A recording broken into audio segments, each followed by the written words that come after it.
Remue ménage. Remue ménage.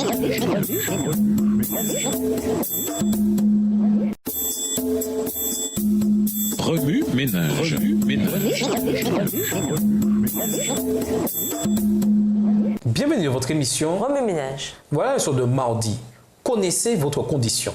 Lisons Romains 2, verset 1. Romains 2, le verset 1. Ô homme, qui que tu sois, toi qui juges, tu es donc inexcusable, car en jugeant les autres, tu te condamnes toi-même, puisque toi qui juges, tu fais les mêmes choses.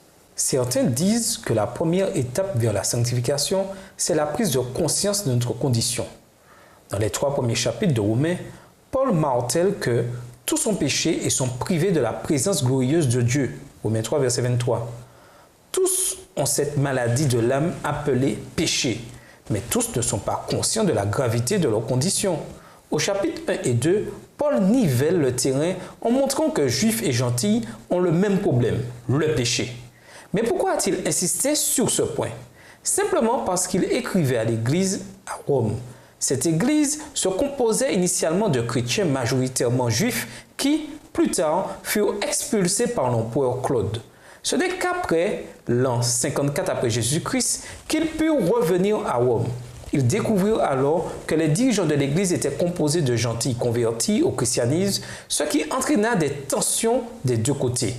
Les Juifs pensaient qu'ils étaient supérieurs à cause de leur place dans l'histoire du salut, et les gentils estimaient qu'ils étaient les dirigeants parce que les Juifs avaient largement rejeté leur Messie. Paul dut faire face à cet esprit de jugement. Il dit « Toi, qui que tu sois, qui juges les autres, tu es donc inexcusable. Car lorsque tu juges les autres et que tu agis comme eux, tu te condamnes toi-même. » Romains 2, le verset 1. Ainsi, celui qui juge un membre d'église différent de lui commet un péché. Nous devons aborder les problèmes auxquels notre nation, l'Église et nous-mêmes faisons face en reconnaissant que la racine de tous ces problèmes, c'est notre condition coupable. C'est pourquoi Paul explique la beauté profonde de l'Évangile dans son épître à l'Église de Rome, parce que c'est lorsque l'Évangile de Jésus-Christ est présenté que nous sentons notre besoin de repentance. Maurice Venden a dit: nous venons d'abord au Christ et ensuite il nous donne la repentance. Et c'est pourquoi Paul poursuit en disant que la bonté de Dieu doit nous amener à changer de comportement. Romains 2, le verset 4. La puissance libératrice de l'Évangile dont Jésus nous fait don ne peut nous être accordée que lorsque nous admettons enfin que nous sommes malades. Alors et seulement alors la grâce guérit. Remue ménage, quelle pratique quotidienne peut vous aider à prendre conscience de votre propre condition et à recevoir la puissance libératrice de l'Évangile?